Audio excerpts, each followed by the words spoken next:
This is definitely an attack. It will affect your child rearing. It will affect your education system. This is instructions for the teacher in the classroom to ask her or his students, how do people express their sexual feelings? What is abstinence? And here are some answers. Oral sex, masturbation, anal sex, massage, holding hands, touching each other's genitals, saying, I like you. And what they're doing is equating all these things. Saying, I like you is equal to anal sex. It is pornography. Men, especially on the house floor, did not want to look at. We couldn't show this on the television news, but yet we want our 4th grade children to be looking at this book. In the name of sexuality education, children are seeing obscene materials that have been ruled by Congress and by the Supreme Court impossible to show to children. An online CSE program for African youth called The World Starts With Me tells children that sexuality includes oral sex and masturbation. It then tells them it's their own choice if they want to lose their virginity. It shows children pictures of naked girls and boys in various stages of development, and then asks them to point out differences in their private parts. Parents likely will never know, as it is all done online away from home. They have elementary students as young as 9 years old. Then they teach them how to wear a condom. And they have this plastic genitalia, and they even have young girls. They're teaching them how to put a condom on a male genitalia and boys how to put a condom on a women's genitalia without the knowledge and consent of the parents. They're giving them handouts, negotiating sexual encounters with other students.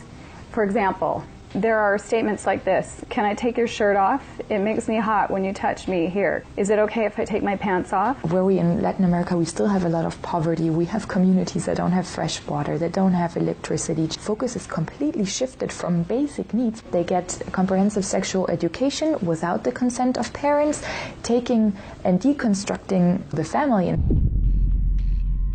My brother Luigi and I had an opportunity to go to the United Nations and give a speech on the UN floor. I told them how Planned Parenthood was passing out a booklet for HIV-positive youth at the United Nations called Healthy, Happy, and Hot. This is for the kids who have AIDS. It teaches about sexual pleasure through masturbation, with same-sex partners, and even if you are drunk.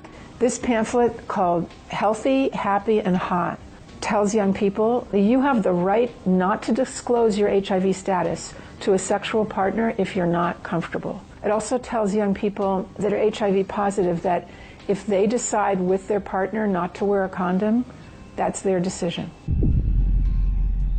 The World Health Organization standards for sexuality education in Europe actually suggest that children ages 0 to 4 should be given information about masturbation and given the right to explore their gender identity. For ages 4 to 6, children should be taught about same-sex relationships and respect for different norms regarding sexuality.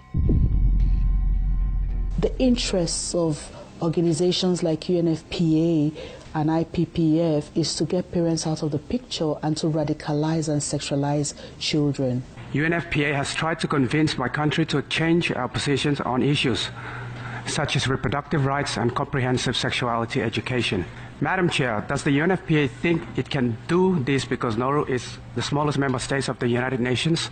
The Nigerian government was actually told by the Western countries that if they do not give in, that they will be denied foreign aid.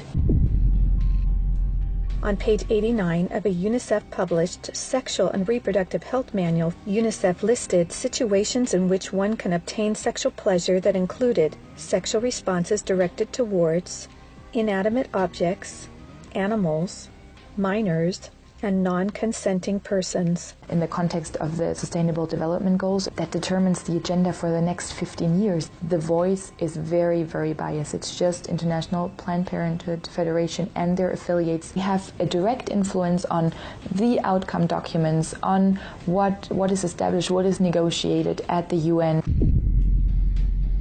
Some of the objectives of the UNESCO Sexuality Education Guidelines include teaching children at age 9 about sexual stimulation and the definition and function of orgasm, and at age 15, that both men and women can receive sexual pleasure with a partner of the same or opposite sex. The It's All One curriculum also promoted by International Planned Parenthood, reveals the multiple manipulative tactics used to indoctrinate and sexualize children through CSE.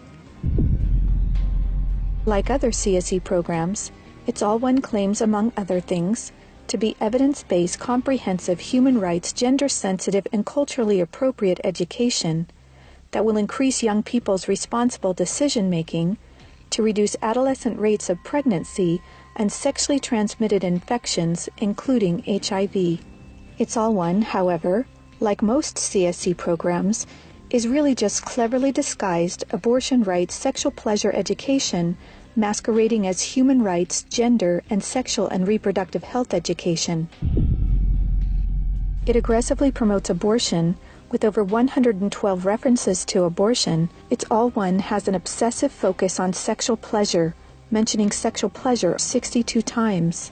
It promotes multiple sex acts and instructs children on how to stimulate themselves or their partner to orgasm. To explore their readiness, children fill out a worksheet that infers children are ready to have sex when you are feeling sexually attracted to the other person, and when you're feeling comfortable about telling the other person what feels good sexually. It teaches that human rights encompass sexual rights, including alleged rights to all persons to sexual expression and the right to seek sexual pleasure. Hooking children on sex is a multi-billion-dollar business for Planned Parenthood and other similar organizations. This is because children, or prospects, once sexualized, become Planned Parenthood customers, dependent upon their services. Comprehensive sexuality education programs are disguised under many names. They may be called comprehensive sex or sexual education, education on human sexuality, reproductive health education, information on sexual and reproductive health, family life education, teen pregnancy prevention, rape prevention, anti-bullying programs, HIV/AIDS prevention, and sometimes even abstinence or abstinence plus education.